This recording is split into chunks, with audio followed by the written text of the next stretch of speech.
Hello everyone, and welcome to the first in a series of short videos on flexfuelforward.com, where we will break down the complicated looking HBIIP application process into bite-sized pieces for busy convenience store and gas station owners and operators. In these videos, we're going to focus on the parts of the program fuel retailers want to hear about. We've gone through the details, attended the webinars, and talked to fuel marketers just like you to pick out the most important parts, so you can highlight the information that you need to know to take part. I'm Ron Lamberty with the American Coalition for Ethanol. I'm a former convenience store owner, operator, and supplier. And today we're going to talk about what you need to do first, right now, to have the best chance of being awarded a grant under the U.S. Department of Agriculture's Higher Blends Infrastructure Incentive Program. The HBIIP program offers up to $100 million in matching grants for infrastructure to sell higher blends of ethanol and biodiesel. $86 million of these dollars are for C-stores, fuel stations, hypermarkets, fleet facilities, and others to install infrastructure for ethanol blends above 10%, like E15 and flex fuels. 40% of the money is targeted for owners of 10 stations or less, and there are geographical preferences for stations west of the Mississippi and in New England.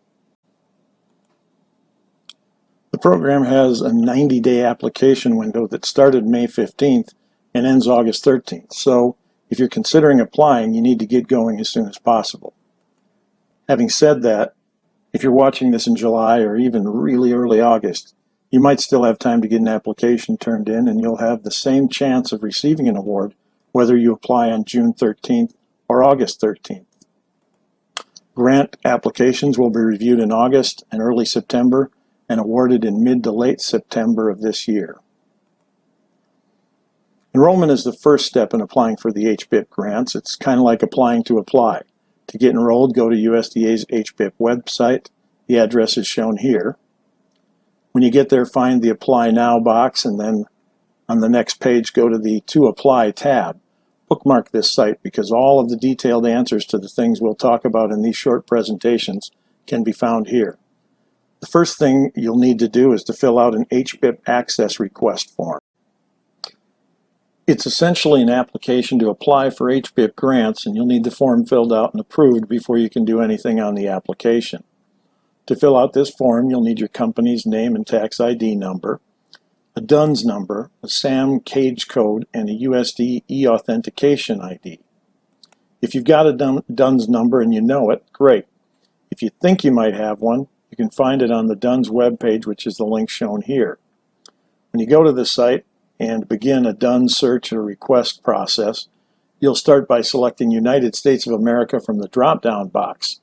Now, when you click Continue, a box might pop up saying something about features not being available. I tried 2 different browsers and the box showed up on both, so I just clicked OK and was able to fill out the search form without any problem. If your company has a DUNS number, it'll show up in the search, and if you're not registered, you click on the box that says Request a new DUNS number, and you'll have the option also of applying by phone.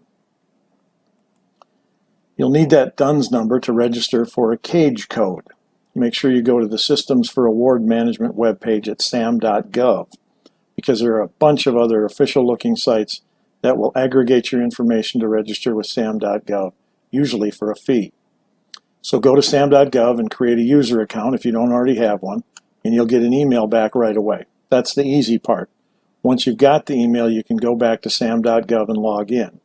You'll need your phone because they send you a text with a verification code, and then once you're in, you go to Register Entity. In addition to the information mentioned earlier, you'll be setting up an EFT account so you can get your money and a bunch of other information. It took me quite a while to find and enter everything they needed, but I'm not sure that means anything. In any case, this one takes a while to fill out, and as of a couple weeks ago, it can take up to 15 days to get the cage code.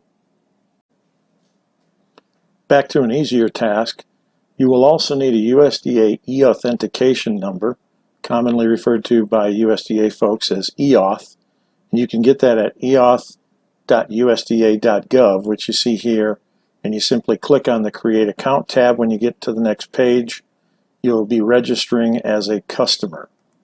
Once you've got all your numbers gathered up, you can fill out your HBIIP company account and user creation request, which you can find on USDA's HBIIP application page at the web address here, or you can navigate to it on the HBIIP website. It's under the To Apply tab. Once you've entered all the information on the form, save it as a PDF so that you don't lose the information, then print it out, scan it, and email it to higherblendsgrants-access@usda.gov.